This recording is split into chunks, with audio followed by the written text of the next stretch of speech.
বন্ধুরা, ফাল্গুনির রান্নাঘরে আপনাদের সবাইকে স্বাগত। আজকে দুটো রেসিপি নিয়ে আপনাদের কাছে চলে এসেছি। আজকে কি রেসিপি বানাচ্ছি আপনারা ভিডিওর প্রথম থেকে শেষ অবধি পুরো দেখতে থাকুন আর আমার সাথে থাকুন। এখানে নিয়েছি পার্শে মাছ আর ছোট চিংড়ি মাছ। এই দুটো মাছে এখন লবণ হলুদ মাখিয়ে নেব। আমি লবণ,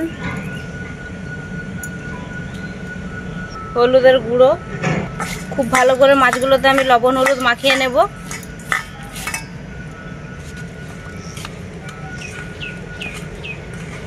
উনুনটাও আমি ধরিয়ে দিয়েছি, কড়াইটা বসিয়ে দেবো উনুনে। মাছগুলোই আগে আমি ভেজে নেব। কড়াইটা খুব ভালোভাবেই গরম হয়ে গেছে। কড়াইতে দিয়ে দেবো মাছ ভাজার জন্য সরষের তেল।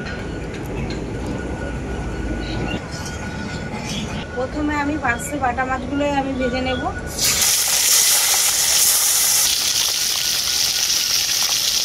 মাছগুলোর এক পিঠটা খুব ভালো করে ভাজা হয়ে গেছে, আর এক পিঠটা পাল্টে নেব।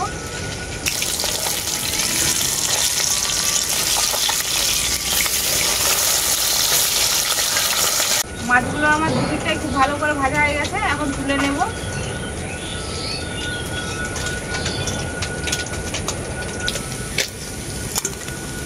এরপর আমি চিংড়ি মাছটা ভেজে নেব।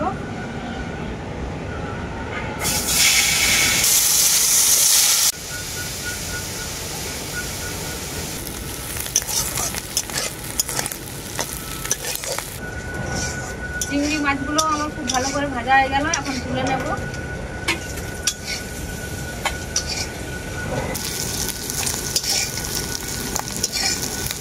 তো আগে আমি পার্শে বাটা মাছেরই ঝালটা বানিয়ে নেব। তো কড়াই দিয়ে দেবো আবারও সরষের তেল। তেলটা খুব ভালোভাবে গরম হয়ে গেছে। তেলের মধ্যে দিয়ে দেবো কেটে রাখা পেঁয়াজ। পেঁয়াজের মধ্যে দিয়ে দেবো পরিমাণ মতো লবণ।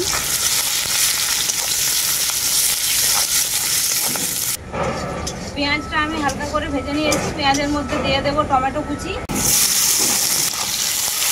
টমেটোটাও পেঁয়াজের সাথে আমি হালকা করে ভেজে নেব। টমেটোটাও হালকা করে ভেজে নিয়েছি পেঁয়াজের সাথে। এখন এর মধ্যে দিয়ে দেবো সরষে, জিরে আর শুকনো লঙ্কা একসাথে বাটা। আর দেবো অল্প পরিমাণে হলুদ গুঁড়ো। এরপর আমি মশলাটাকে খুব ভালো করে কষিয়ে নেব।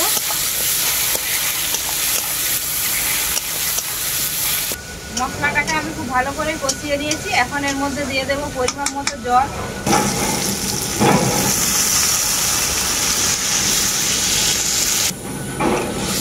যেহেতু ঝোল করবো না, তাই জলটা অল্প করেই দিলাম। ঝাল বানাবো যেহেতু মাছের। ঝোলটা খুব ভালোভাবে ফুটে গেছে। এখন ভেজে রাখা মাছগুলোও দিয়ে দেবো এর মধ্যে।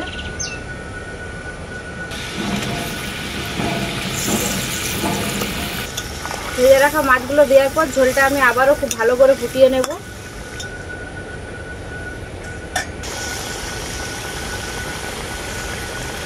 ভাজা মাছগুলো দেওয়ার পর ঝোলটা আমি খুব ভালো করে ফুটিয়ে নিয়েছি। এখন আমি এর মধ্যে দিয়ে দেবো ধনেপাতা কুচি।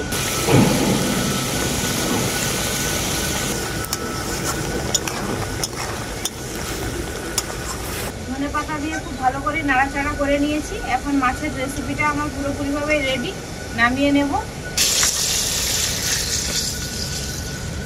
বাটা মাছের রেসিপিটা তো আমার হয়ে গেল। এরপর আমি ডাঁটা শাক দিয়ে ছোটো চিংড়ি মাছের রেসিপিটা বানাবো। তো কড়াইটা আবারও বসিয়ে দিয়েছি উনুনে। কড়াইতে দিয়ে দেবো সরষের তেল। ওই তেলের মধ্যে দিয়ে দেবো গোটা জিরে, আদা বাটা আর জিরেটাকে আমি খুব ভালো করে ভেজে নিয়েছি। এখন এর মধ্যে দিয়ে দেবো সবজি ডাঁটা শাকের। তো এখানে ডাঁটা শাকের সাথে আমি আরও কিছু নিয়েছি। এখানে আছে আলু, কচু, ঝিঙে আর ডাঁটা শাক। এরপর আমি কড়াইয়ের মধ্যে এগুলো দিয়ে দেবো সবই।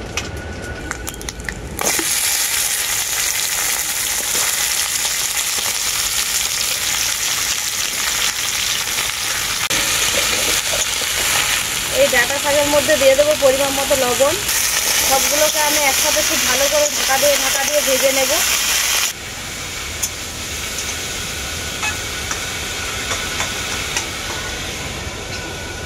কিছুক্ষণের মতো হয়ে গেছে, ঢাকাটা খুলে দেখে নেব।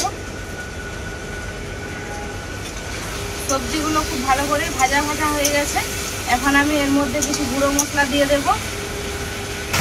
জিরে গুঁড়ো, হলুদ গুঁড়ো, শুকনো লঙ্কার গুঁড়ো।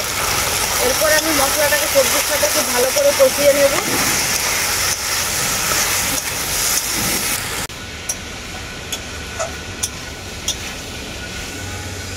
পুরো মশলাগুলো আমি সবজির সাথে খুব ভালো করে কষিয়ে নিয়েছি। এখন এর মধ্যে দিয়ে দেবো পরিমাণ মতো জল।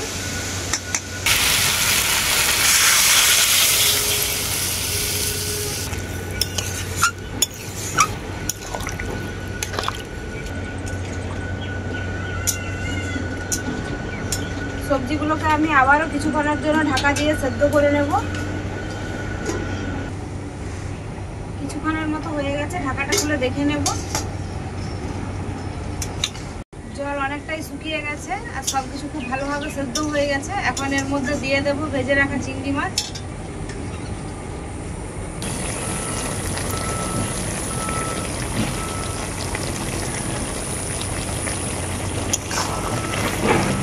চিংড়ি মাছগুলো দেওয়ার পর আবারও খুব ভালো করে ফুটিয়ে নেব। ভেজে রাখা চিংড়ি মাছ দেওয়ার পর ঝোলটা খুব ভালো করে ফুটিয়ে নিয়েছি। এখন এর মধ্যে দিয়ে দেব মিক্সড মশলা।